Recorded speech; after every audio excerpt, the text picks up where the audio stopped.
international, and we begin with the top stories. Commotion at the Yaoundé Central Hospital on Friday, January 31, 2025, as the family of the late Mama Honorine Ngono Aina Ayeba discovered that the body of their loved ones who passed away 2 months ago was missing from the mortuary.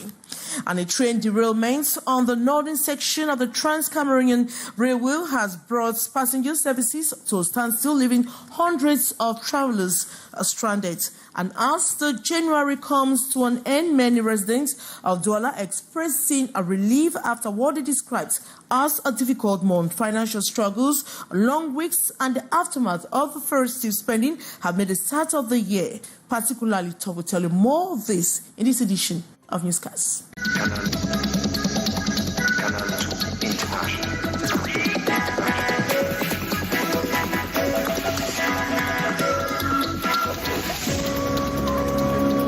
Yaoundé, where the was as who passed away to the village for burial were stoned to find that they kept the mortuary onto their conceits.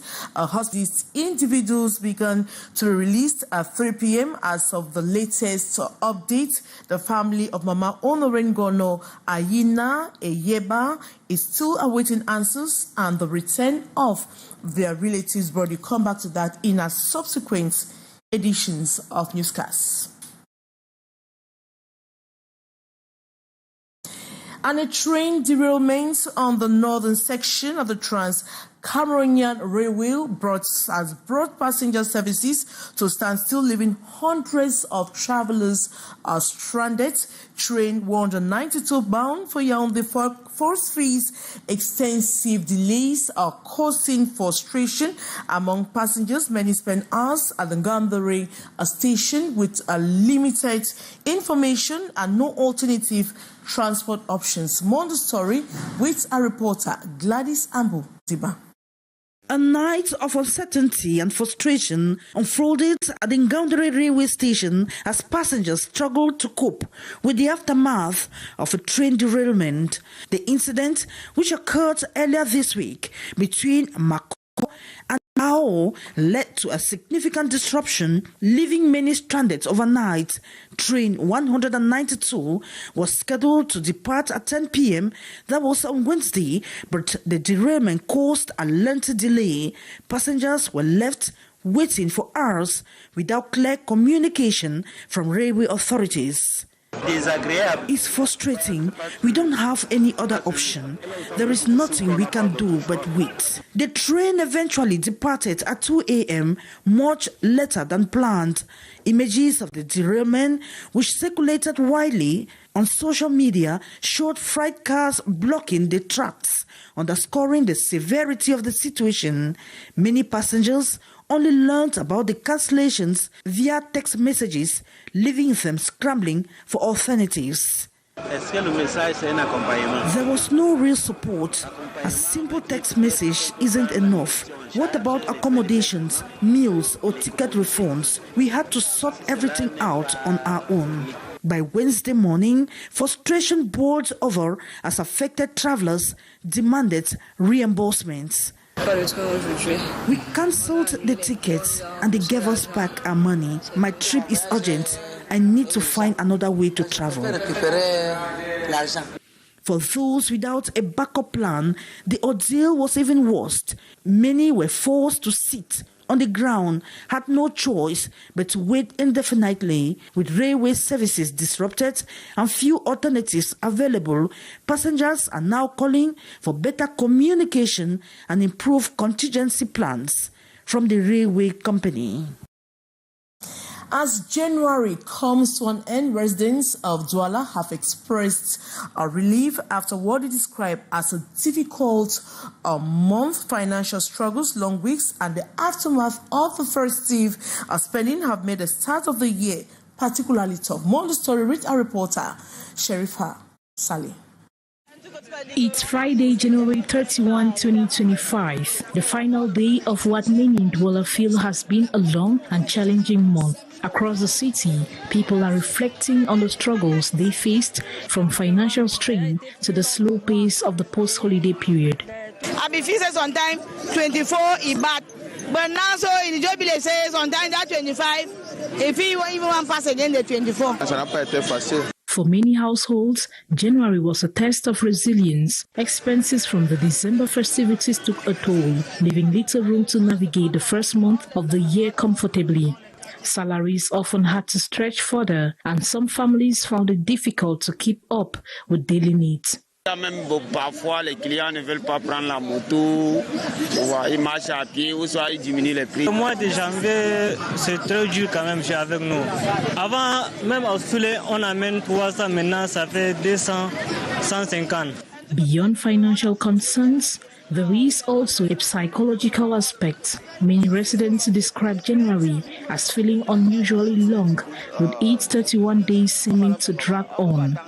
But as February begins, there is a renewed sense of optimism. With a shorter month ahead and a better grip on finances, many hope that the challenges of January will soon be behind them.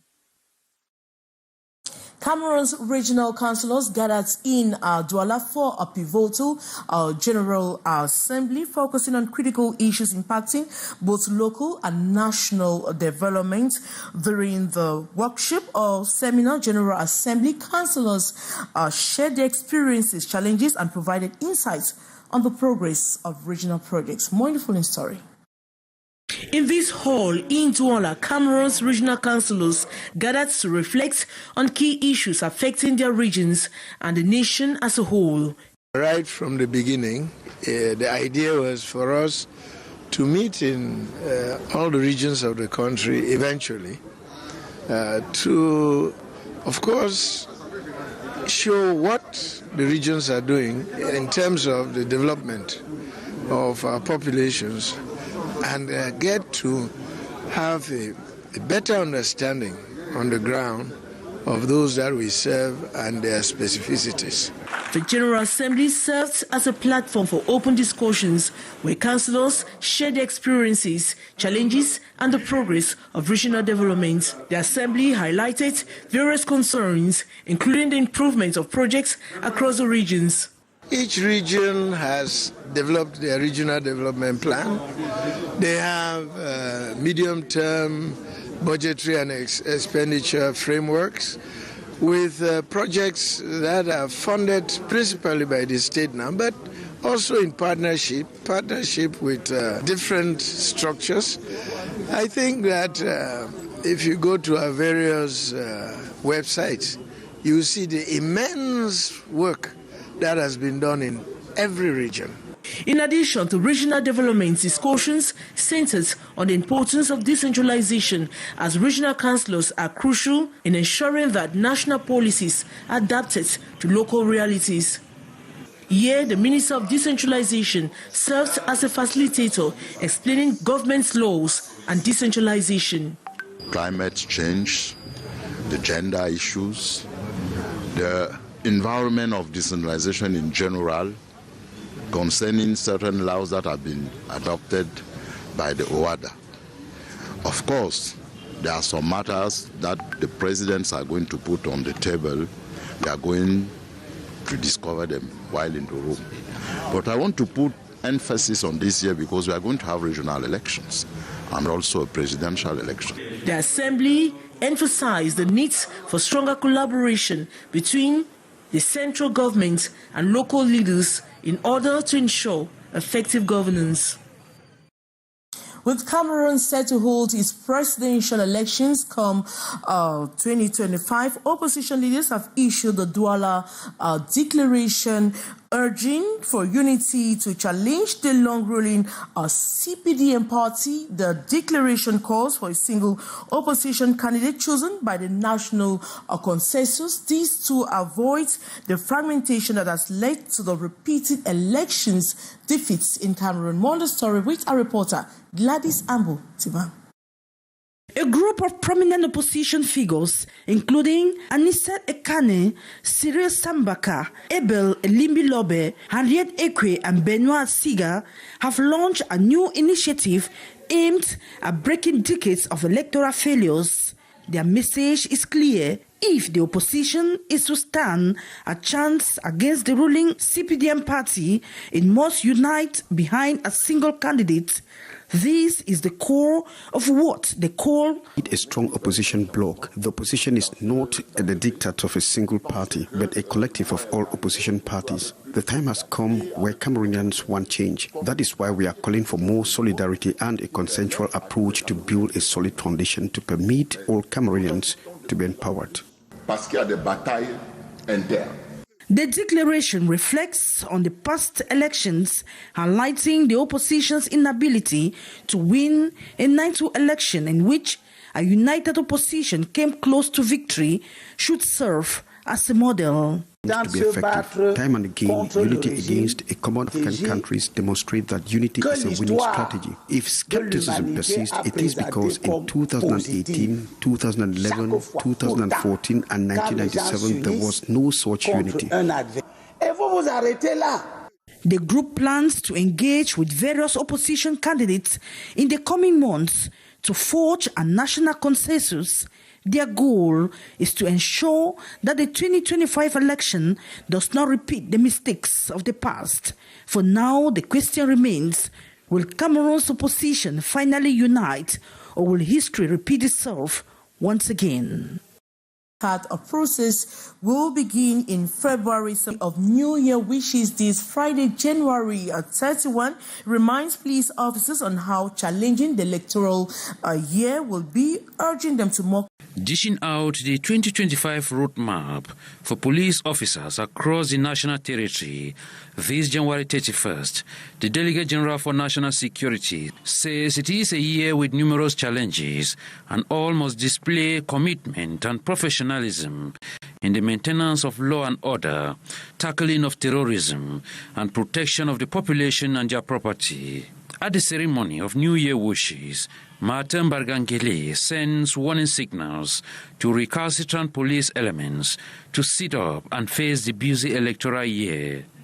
With regards to the national identity card problem, the Delegate General announces the start of the new process of production within 48 hours this February. Le 17 février 2025, le lancement des opérations de pré-enrôlement en ligne, à l'instar du système de délivrance des passeports biométriques. Le 24 février 2025, début des enrôlements physiques dans les postes d'identification dans tous les chefs-lieux des régions avec les différences de la carte nationale d'identité au plus tard en 48 heures.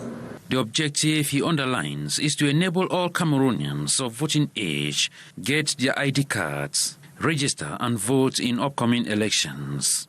Meantime, he reiterates that there are some 385,000 national identity cards abandoned in police stations across the country. The ceremony at the General Delegation in Yaoundé was an occasion for the Secretary General, Baya Dominique, to present the 2024 balance sheet as the different units of the Corps shake hands with the Delegate General for National Security. And in Douala, the Akwa Canton community gathered to extend New Year wishes to their traditional ruler, King Louis Din Adika Akwa. The ceremony held in Douala was marked by messages of unity, peace, commitment to the community's development. More on that with our reporter, Saleh Sherifa. In a solemn and festive atmosphere, the people of Akwa Canton came together to renew their ties with their traditional leader, King Louis Dika Akwa. The occasion served as a moment of reflection on shared values as both the ruler and his subjects expressed their wishes for peace and unity in the year ahead. During the ceremony, King Dika Akwa reaffirmed his dedication to the well-being of his people, emphasizing the importance of harmony within the community. The event also provided an opportunity to outline key projects and an action plan aimed at strengthening social cohesion and improving local development. Amidst cultural performances, speeches, and symbolic exchanges of gifts, the gathering reinforced a strong bond between the king and his people. As the celebrations concluded, the message was clear: unity and tradition remain the foundation of the Akwa Canton's collective strength. And we stay in culture, but this time around, let's savor the 20th soundtrack from Lady Ponty's latest album titled Legend, released on January 17, 2025. This new album features ballads that explore various themes from a journey with the support of her loyal friend Roger Samin, the sing Le Lamb English language on Canal, the international. But what coming up next is the brief with Matthew Fangwas.